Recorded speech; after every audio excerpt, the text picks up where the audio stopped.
మనకి గ్లోబలైజేషన్ వల్ల దాన్నేమో ఆపలేము యాక్చువల్గా, అది ర్యాపిడ్ పేస్లో పెరిగిపోతుంది.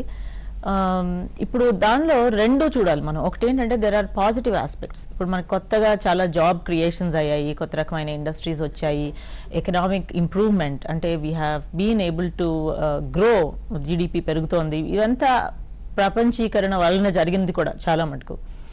దానిలో నెగిటివ్ ఆస్పెక్ట్స్ కూడా వస్తాయి. ఇప్పుడు కల్చరల్ ఇంటర్మింగ్లింగ్ అంటాం. ఇప్పుడు సో మన ఐరిష్ ఎకానమీ కానీ, కొరియన్స్ ఏం చేస్తున్నారు, జాపనీస్ ఏం చేస్తున్నారు, ఇవన్నీ కూడా మన ఇండియా మీద ప్రభావం చూపిస్తూ ఉంటాయి అన్నమాట. So it's a package deal అన్నది. బుఫే లంచ్కి పిలిచారనుకోండి, ఒక 20 ఐటమ్స్ ఉంటాయి, 18 మంచివి ఉండొచ్చు, ఒక 2 మంచివి లేకుండా ఉండొచ్చు కూడా.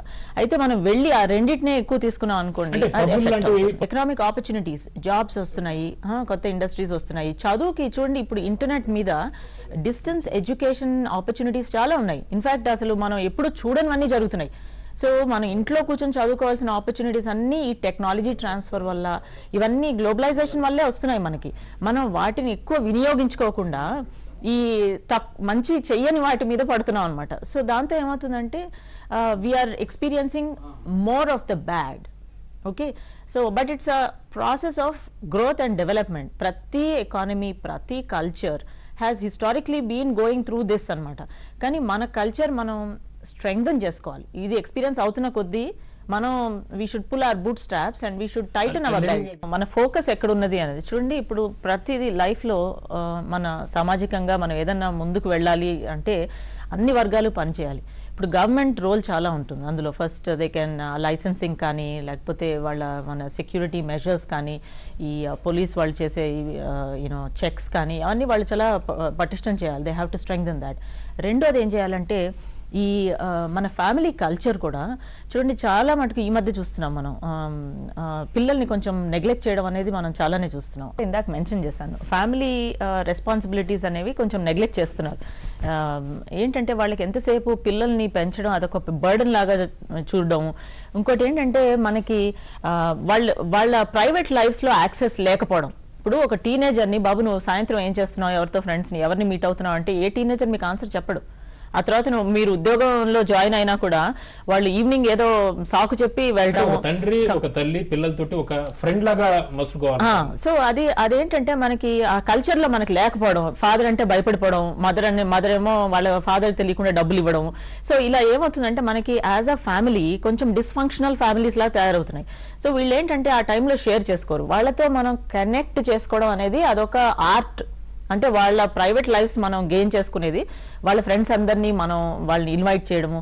సో ఇది చాలా కేర్ఫుల్గా మేనేజ్ చేయవలసింది. ఇది ఎంత మనం ఇప్పుడు మన ఇండియాలో క్రైసిస్ సిచ్యువేషన్, టెర్రరిస్ట్ అటాక్స్ ఎలా మనం చూసుకోవాలో ఈ ప్రాబ్లం కూడా మనం అంత కేర్ఫుల్గా మనం ప్లాన్ చేసుకోవాలి. ఎందుకంటే డ్రగ్ డెత్స్ చాలా పెరిగిపోతున్నాయి. ఇన్ఫ్యాక్ట్ నేను ఇవాళ నా 2 మీటింగ్స్ మిస్ చేసి ఇక్కడికి ఎందుకు వచ్చానంటే, నా ఫ్రెండ్ డాటర్ డ్రగ్ ఓవర్డోస్ అయ్యి పబ్ నుంచి బయటకు వచ్చి చచ్చిపోయింది.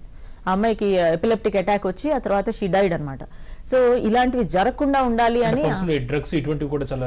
చాలా జరుగుతాయి. ఇప్పుడు తెలియకుండా తను మరి ఏమైందో తెలియదు, అది ఏ డ్రింక్ ఇచ్చారో తెలియదు. ఆ అమ్మాయి ఫస్ట్ టైం వెళ్ళి ఆ తర్వాత మళ్ళీ that was her last day in her life. So ఇలాంటివి కూడా మనకు తెలియకుండా జరుగుతున్నాయి. దానికి పేరెంట్స్ చాలా కేర్ఫుల్గా అబ్జర్వ్ చేయాలి. అబ్జర్వ్ చేసినంత మాత్రాన వాళ్ళకి స్ట్రైట్ అవే ఎవరు ఆన్సర్స్ ఇవ్వరు. మనం వాళ్ళ ఈమెయిల్స్ ఏమొస్తున్నాయో, వాళ్ళ ఫ్రెండ్ సర్కిల్ ఎవరో, చాలా ఇది ఇట్స్ అ స్ట్రాటజీ అంటాం కదా. మన ఇండియాని టెర్రరిస్ట్ నుంచి ఎలా ప్రొటెక్ట్ చేసుకోవాలో ఇలా thousands of children are non productive now. వాళ్ళు ఉద్యోగాలు సరిగా చేయట్లేదు, మంచి గ్రేడ్స్ రావట్లేదు, పెద్ద ఆపర్చునిటీస్ వస్తున్నాయి మన ఇండియాకి. అండ్ ఈ young youth if they don't capitalise on that, మనకేమో ఒక పక్క 540 మిలియన్ యూత్ అంటున్నాము, ఒక పక్క వాళ్ళకేమో వాళ్ళని మానవ వనరులు సరిగ్గా మనకున్నదే మానవ వనరులు కదా. ఇంకేమో ఇప్పుడు సమాజం అంటే ఎవరు చెప్పండి, అందరూ ఇట్స్ ఆల్ కలెక్టివ్, అంత మనుషులందరూ కలిసిందే కదా సమాజం.